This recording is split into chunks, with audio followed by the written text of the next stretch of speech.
Y el otro proceso, que es la desindustrialización, porque a la par en que en estas dos últimas décadas, reducida la política industrial a la promoción de la industria exportadora, se registran esos procesos de desindustrialización, en donde en los principales centros industriales el patrón de sustitución de importaciones. La industria manufacturera pierde peso en la economía nacional, como ya lo dijimos, y en 16 entidades también surgen este tipo de proceso. Destaca el caso de la Ciudad de México y su zona metropolitana, la zona conurbada del Estado de México, porque disminuyó el peso de la manufactura en más de 20% en el Distrito Federal y 8 puntos en el Estado de México. Ahí tenemos el Distrito Federal, el Estado de México, Nayarit, porque desaparece la industria del tabaco, Nuevo León, Querétaro, como ilustración. Otros procesos, el otro proceso que vive otras entidades es que su industria se reestructura. El caso de Querétaro, de Veracruz, de Nuevo León, de Jalisco. Con estos diferentes patrones industriales en las entidades federativas, cambió la contribución estatal a la manufactura nacional. El cambio más destacado es el de la Ciudad de México, el DF, que de contribuir con 19.4% del PIB al PIB manufacturero nacional, recordemos que en 1980 era el 29.5%, en 2012 apenas lo hace con 7.5%. O sea, hay toda una reestructuración, no solo industrial, sino económica de la Ciudad de México. También bajo 5 puntos la del Estado de México, mientras Coahuila duplica su participación en la economía nacional, en la manufactura nacional, y en el último año contribuye con 7%, y Guanajuato que la eleva de 3.5 a 6.5%. Los estados presentaron tasas diferenciadas de crecimiento del valor agregado manufacturero y podemos decir que hasta polarizadas. Aquí tenemos en otro mapa que muestra las tasas de crecimiento desde el año 80 con sus estructuras de la industria manufacturera en cada estado. Y esta situación es más dramática o más puntual a nivel municipal. Este mapa nos muestra cómo crece el número de trabajadores a nivel municipal desde el año 80 al 2012. Y para ilustrarlo ya más detenidamente, esta pequeña gráfica que nos dice que algunas delegaciones del DF y algunos municipios de la zona conurbada son las que pierden significativamente el número de trabajadores, ¿no? Otra transformación significativa fue la formación de corredores y clústeres industriales a partir de la multiplicación de los parques industriales, que en su mayor parte solo son aglomeraciones y no realmente interrelación productiva entre las empresas ahí instaladas. Entre los clústeres destacan los automotrices en Puebla, alrededor de la Volkswagen y la mayoría de empresas extranjeras, y en Ciudad Juárez, así como el electrónico en Tijuana y en Guadalajara. En 1986 había 127 parques industriales, en 1998 el censo registró 286 y en 2010 la Secretaría de Economía reporta 305.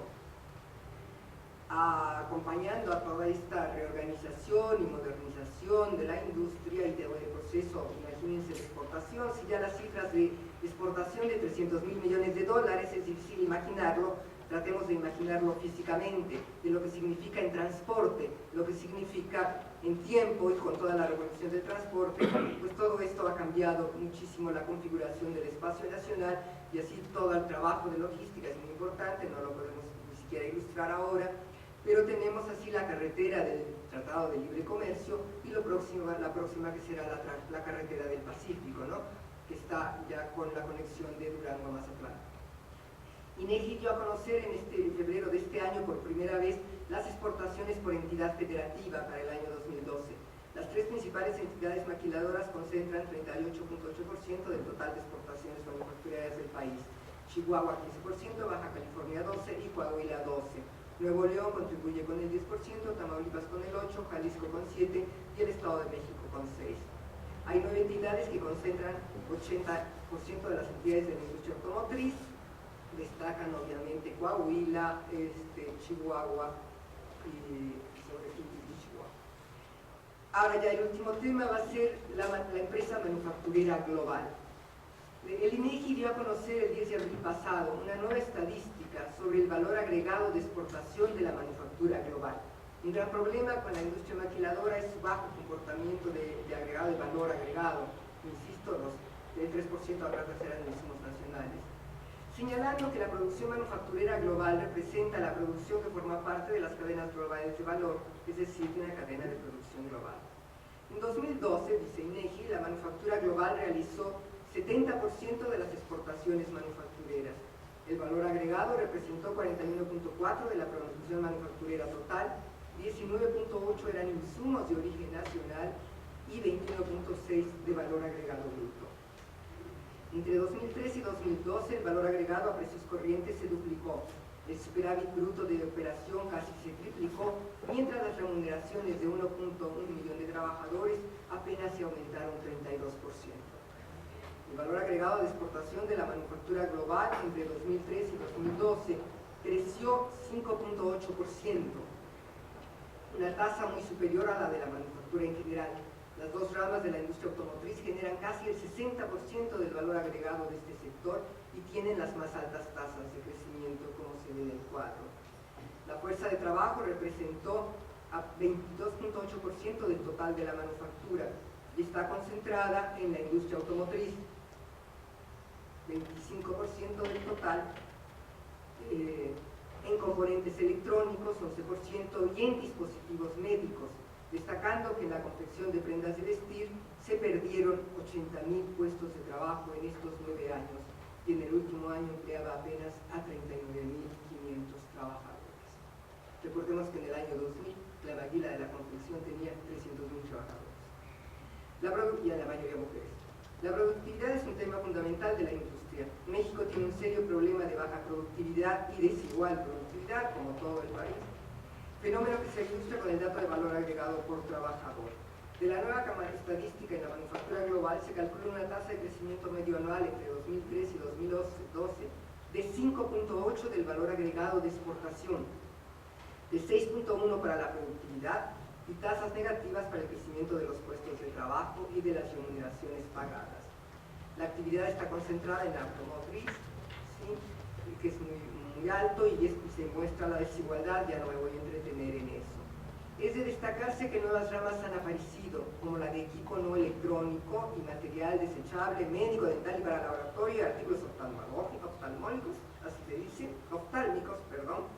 conocida generalmente como dispositivos médicos, que registró la tasa más alta de crecimiento de puestos de trabajo y en la cual laboran cerca de 100.000 trabajadores. Pues este es un fenómeno reciente y contribuía con 3.2% del valor agregado de exportación.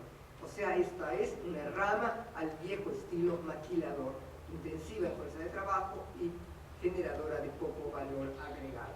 También aparece la industria aeroespacial, que apenas tiene 6.500 trabajadores en 2012, pero cuyo valor agregado de exportación creció 13.4% entre 2003 y 2012.